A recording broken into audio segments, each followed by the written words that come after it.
A very good day to you. I'm Hank Gross, MidHudsonNews.com.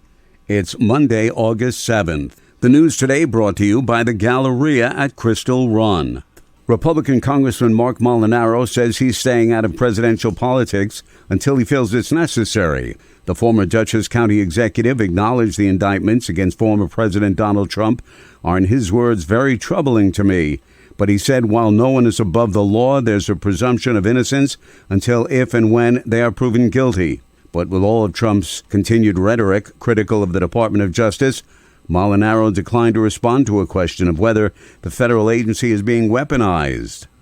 We ought to be very careful that we don't allow government to act in a way that's punitive against political opponents, that doesn't treat people with lack of equity. And that's true whether it's the DOJ or a local police department. There needs to be equitable enforcement of law. And I believe that Congress's rightful role is to provide the appropriate oversight of the administration. That includes ensuring oversight and transparency of the enforcement entities within the executive branch.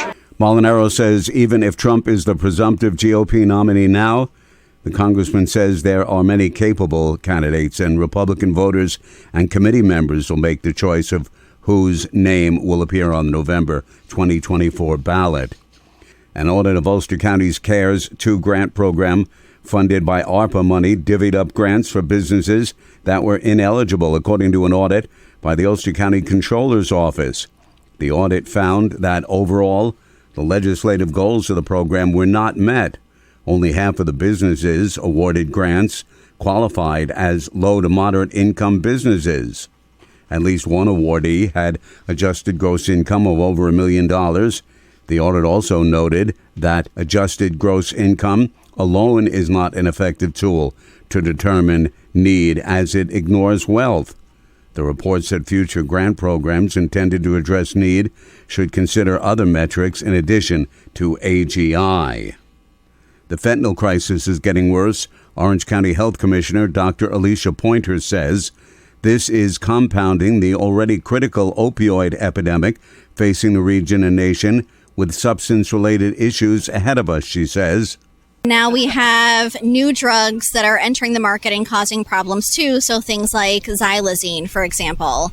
We have a lot of very smart people working to address these crises, but there's no easy answer. I think it's going to take continued collaboration between health, mental health, substance, community-based organizations, government.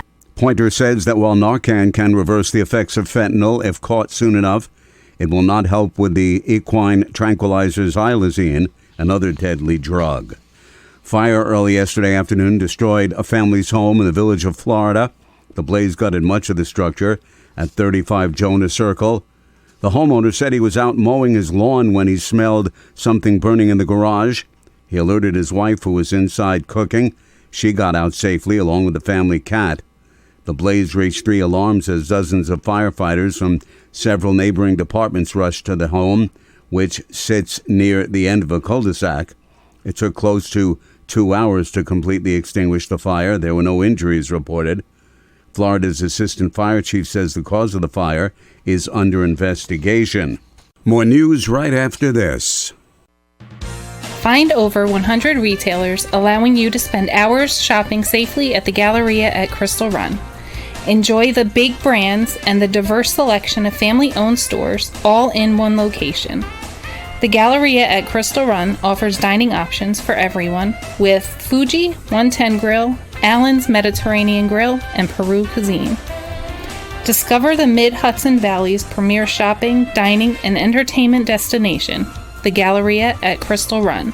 For more information, follow us on Instagram, Facebook, or visit GalleriaCrystalRun.com.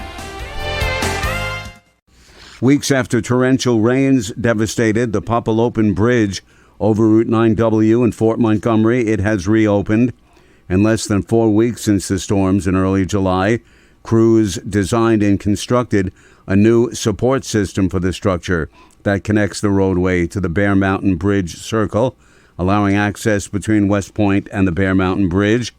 Congressman Pat Ryan called on the president to provide disaster aid for the repairs. This caused major traffic disruption, small businesses impacted, first responders couldn't get around and do their job. But everybody worked together. The work crews in particular working 24/7 to get this open. State crews and contractors also worked to repair and reopen a number of other storm-related damaged roads. The majority of the Monticello Village Board has terminated James Snowden as village manager. Former mayor and current trustee Gordon Jenkins and his wife Rochelle Massey, who is also a trustee, with the 2 dissenting votes. Jenkins says Snowden was doing an excellent job. The man was doing so many things to try to fix this village, and it's a shame that they got rid of him.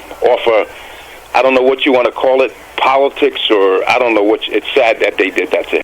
Several years ago, Snowden served as the village's code enforcement officer. Construction contracts have been signed and a notice to proceed has been issued for the Dietz Stadium Improvement Project in Kingston, with mobilization expected to begin later this week. As part of the reconstruction work, electrical service was terminated to the site and all underground utilities and site features have been marked. Dietz Stadium will remain open to the public until dusk for the next week or until mobilization begins. Once construction begins, fencing will be installed around the stadium and the facility will be closed to the public. The Dietz Stadium Improvement Project is a more than $20 million improvement plan to renovate and modernize the stadium complex. City police in Poughkeepsie are investigating a stabbing that occurred in the vicinity of Fairview and Parker Avenues, near where the Dutchess County Rail Trail crosses over Fairview Avenue. The incident was reported to police at about 12:14 p.m. yesterday. The original report indicated a victim with a stab wound was located in the laundromat on Parker Avenue. After the area was deemed secure, EMS personnel arrived, triaged the patient, and transported the wounded to Mid-Hudson Regional Hospital. The extent of the injuries was not considered life-threatening. According to the victim, an argument between himself and a female assailant began over a liquor bottle. The man left the laundromat and walked on Fairview Avenue, with the subject following him. According to the hospitalized victim, they were near an auto body shop. When he went back to the laundromat, the suspect allegedly picked up a piece of the broken liquor bottle, followed him back to the laundromat, and assaulted him. I'm Hank Gross, MidHudsonNews.com. The news today brought to you by the Galleria at Crystal Run.